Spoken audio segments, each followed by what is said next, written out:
¿Qué opinas sobre este tema? Queremos escuchar tus comentarios. No pierdas más tiempo. Ingresa a micomunidad.com y conoce nuevos amigos de tu misma fe. Suscríbete y comienza a ser parte ya de nuestra comunidad. Micomunidad.com. ¿Por qué está mal el aborto cuando Dios a veces ordenó la muerte de personas en la Biblia? A los que apoyamos la santidad de la vida humana a veces se nos pregunta, ¿por qué no se nos permite matar personas por nuestra propia decisión cuando Dios mata personas y, a veces, ordena a su pueblo que mate en la Biblia? Esta pregunta puede ir seguida de, ¿por qué es malo el aborto y por qué es malo el asesinato si Dios mata personas a veces? La Biblia expresa claramente el carácter sagrado de la vida humana. Génesis capítulo 9 versículos 5 a 6, Mateo capítulo 5 versículo 21, Primera de Timoteo capítulo 1 versículo 9, Santiago capítulo 2 versículos 11 y 12.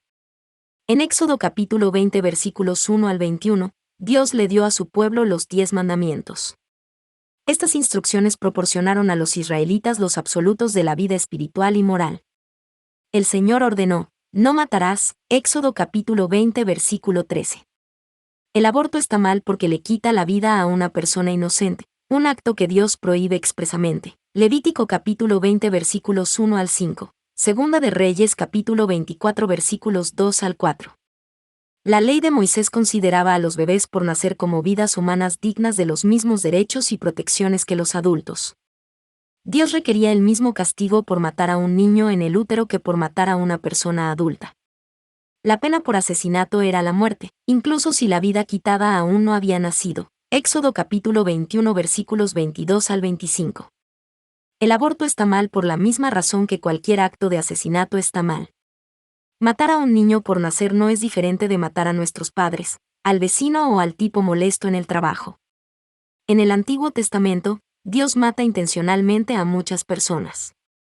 Los ejemplos notables incluyen el Gran Diluvio, Génesis capítulo 6 versículo 1 al capítulo 8 versículo 22, la destrucción de Sodoma y Gomorra, Génesis capítulo 19 versículos 1 al 29, y el ejército egipcio que los perseguía, Éxodo capítulo 14 versículos 26 al 31. ¿Por qué está bien matar para Dios o para aquellos a quienes Él ordenó que lo hicieran, pero no para nosotros cuando decidimos hacerlo? La respuesta es simple, Dios el Creador es el autor de la vida. Solo en sus manos pertenecen el derecho y la autoridad para dar y quitar la vida. Génesis capítulo 2 versículo 7, Job capítulo 1 versículo 21, capítulo 12 versículo 10, Hechos capítulo 3 versículo 15, capítulo 17 versículo 25. Para aquellos que argumentan que un feto no es una vida, Dios considera que un niño por nacer es tan válido y valioso como cualquier adulto. Dios nos conoce antes de que nazcamos. Formó, consagró y nombró a Jeremías mientras aún estaba dentro de su madre, Jeremías capítulo 1 versículo 5. Dios llamó a las personas y les puso nombre mientras estaban en el vientre, Isaías capítulo 49 versículo 1. Dios conoce toda la duración de nuestras vidas mientras aún nos estamos desarrollando dentro de nuestras madres, Salmo capítulo 139 versículos 13 al 16. Una y otra vez, la Biblia afirma que la vida comienza en la concepción.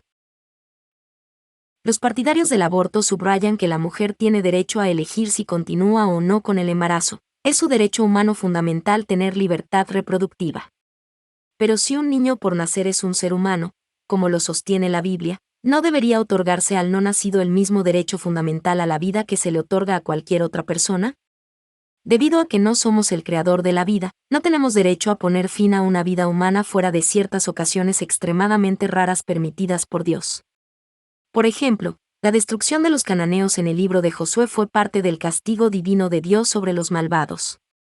Antes de que el Señor los destruyera, advirtió al pueblo de Israel que no se involucraran en actos abominables que Dios odia. No harás así a Jehová tu Dios, porque toda cosa abominable que Jehová aborrece, hicieron ellos a sus dioses, pues aún a sus hijos y a sus hijas quemaban en el fuego a sus dioses. Deuteronomio capítulo 12 versículo 31. Cuando Dios estableció un pacto con Noé después del diluvio, dijo que nunca más destruiría la tierra con agua. Y él dio este mandato, porque ciertamente demandaré la sangre de vuestras vidas, de mano de todo animal la demandaré, y de mano del hombre, de mano del varón su hermano demandaré la vida del hombre. El que derramare sangre de hombre, por el hombre su sangre será derramada, Porque a imagen de Dios es hecho el hombre, Génesis capítulo 9 versículos 5 y 6. Después de la inundación, los humanos todavía eran corruptos. En lugar de inundar periódicamente la tierra para acabar con los malhechores, Dios nos entregó a los humanos, creados a su imagen, la tarea de llevar a cabo su justicia en la tierra. Romanos capítulo 13 versículo 4, Jeremías capítulo 51 versículo 20. A veces, eso implica quitarle la vida a otra persona como castigo por el asesinato. En algunos lugares de la ley mosaica, Dios prescribió la ejecución por delitos distintos al asesinato. Éxodo capítulo 22 versículos 18 al 20, capítulo 35 versículo 2, Deuteronomio capítulo 21 versículos 18 al 21. Algunas, como trabajar en sábado y desobedecer a los padres, nos parecen particularmente duras hoy. Pero, en contexto, estas regulaciones ayudaron a mantener puro al pueblo escogido de Dios y apartado de los pueblos paganos circundantes. También le subrayaron la depravación del pecado y la profundidad de su destructividad. Como el resto de la ley, esas normas se cumplieron con la venida de Cristo y ya no son obligaciones legalistas para el pueblo de Dios. Mateo capítulo 5 versículo 17, Juan capítulo 1 versículo 17, Romanos capítulo 10 versículo 4. Hoy en día, las únicas circunstancias moralmente permisibles para matar a otro ser humano incluyen la ejecución por asesinato, la autodefensa y el asesinato en el contexto de una guerra. Sin embargo, incluso en estos casos, encontrarás cristianos que no están de acuerdo. El aborto aterriza sólidamente fuera de las estrechas condiciones establecidas por la Biblia para quitar una vida. Los no nacidos no han dañado ni ofendido a nadie y no han cometido asesinato. Para aquellos que citan la violación y el incesto como justificación para un aborto, solo un pequeño porcentaje de los casos de aborto involucran a un niño concebido a través de tales delitos. Ver dirección URL en artículo, consultado el 20 de febrero de 2023. El aborto, si se elige, solo aumenta la violencia. En el corazón del Evangelio, Dios ofrece una opción que da vida a las mujeres cuyo embarazo es el resultado de una violación. Adopción, Romanos capítulo 8 versículos 14 al 17. Si eres una mujer que ha tenido un aborto, puedes llegar al final de este artículo sintiéndote condenada. Tal vez esté experimentando un trauma posterior al aborto que involucre profundas cicatrices emocionales, espirituales y psicológicas. Tal vez seas un hombre que ha apoyado o financiado un aborto, un médico que ha practicado abortos o un trabajador de una clínica. Sí, el aborto está mal. Las Escrituras dicen que Dios lo odia. Proverbios capítulo 6 versículos 16 al 19. Pero, como cualquier otro pecado que cometemos, Dios perdona el aborto. Él es un Dios de compasión y perdón. Primera de Juan capítulo 1 versículo 9. Que esta lectura sea el comienzo de tu proceso de sanación, recibir el abundante perdón de Dios y luego perdonarte a ti mismo. ¿Qué opinas sobre este tema? Queremos escuchar tus comentarios. No pierdas más tiempo.